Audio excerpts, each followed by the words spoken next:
Here with John, the winner of Big Brother Canada Season 2. I wanted to get a John shirt, but I only had my Netta one. Oh, the Netta. Yeah. Hey, listen, I'm all for the support of the Netta shirts. Black and Saint, Canada. So tell me, what has the relationship like with Netta been since the vote, since you won? Me and her had a chance to talk, and we sat down and kind of said, you know what? We definitely became really good friends through this whole process, but we both came in here to play a game. She would have done the exact same thing to me, just a matter of I got to her before she got a chance to do it. So she's not so bitter, I guess, just sad that it's a dream that she's had since she's been 9, 10 years old, and taking it away from her was definitely very difficult. You know, people looked at you at the beginning of the game, and they're like, look at this kid. You know, like, he's never seen the show before. Nobody's taking him seriously. Do you feel like you learned how to play Big Brother as the show went along? With the 14 other house guests in this house, I knew I had to learn quick. Such a talented group of competitors and mental, physical, emotional threats. I knew I had to learn quick. I think that was probably one of the things that helped me in this game, was being able to pick this game up very quick and not only base my game, I guess not base my game on like what was happening in Big Brother Season 10 of America. I based my game on what was happening in this season, the people that were in this house. Do you see a lot of similarity? I don't know how much you've seen of the first season of Big Brother Canada, but I saw a lot of similarity between you and Emmett, you know, who also didn't really know the game when he went in, but basically became a master really quick. Honestly honored to, I guess, be in the same category as Emmett. Played an amazing game last season. Is definitely a big name in Big Brother Canada. I think, yeah, I guess me and Emmett do kind of come from similar backgrounds. We both had a female in the house who we were aligned with from the get-go and who really helped our games as well as we helped theirs.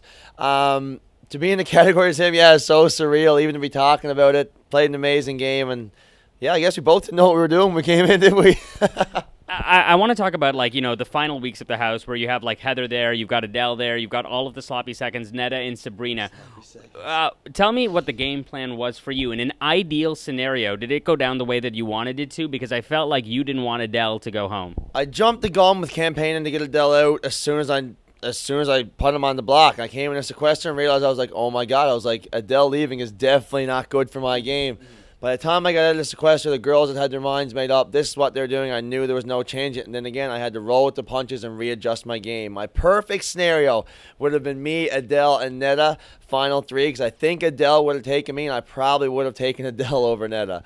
I was just going to ask that. Would you have taken Adele over Netta? I would have taken Adele over Netta. Again, Adele would have been a hard person to beat in the final 2. He's, you know, a great guy, played a great game.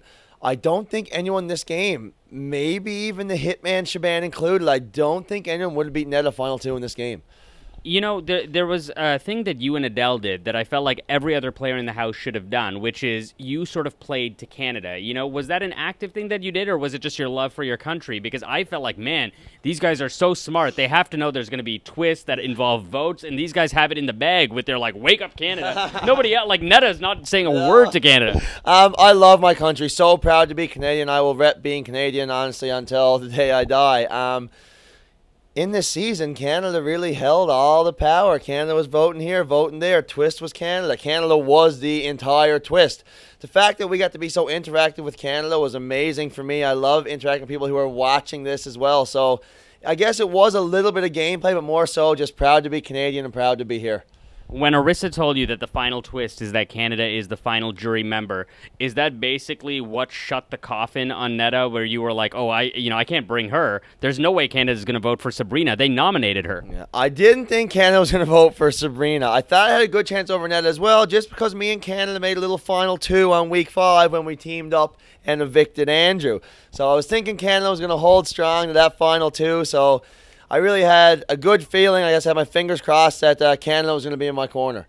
You know, I guess my final question is, do you think it's better to be a strategic player or a nice player on Big Brother? You know, I feel like there's arguments for both, but the strategic player like Netta, people are always going to say, oh, she's shady, we should take her out. The nice person nobody ever looks at as a threat. You're kind of like Kaiser Soze in a way. I think you should almost have a combination of both. Be able to be strategic, but also put on, you know, the goofy front where no one's going to take you as a real strong threat. I think that's how I came in, being a big, goofy guy. I guess no one knew that I'd be getting trivia questions right and that kind of stuff, right? So that's I guess that was my biggest game plan coming in. Where did that trivia come from? I mean, you were like killing Netta, who's like a super fan. Were you just a really good student at school? It was not even in school. School came fairly natural to me. I never ever had to study too much. In this game, from day one, I had to study every single minute I was in this house, memorize everything, where things were, when things came, when people were evicted. And I knew that was something I had to do to win this game. So I was a student of this game from the minute that I walked in those doors. Is there any part of you that's happy that you sort of took out Kenny? Because this relationship and this dynamic between Jon and Kenny was one of my favorite parts about the season, where you're like, you and me, bro, you and me. Yeah. And Kenny's like, yeah, I'll think about it. And in the end, it's Big Jon in the HOH room, you know? So can you just elaborate a little bit more about Kenny? It was me and Kenny had a nice little battle going. I know, two competitive Newfoundlanders for sure. We both wanted to get the better of each other. I'm just so glad I got to him before he got to me, and worked out for me well in the end. And me and Kenny are also right now very good friends, and we'll definitely tear up George Street when we get back on the rock. Amazing. Big Jon, thank you so much. Thank Congratulations. you so much, buddy. Take care.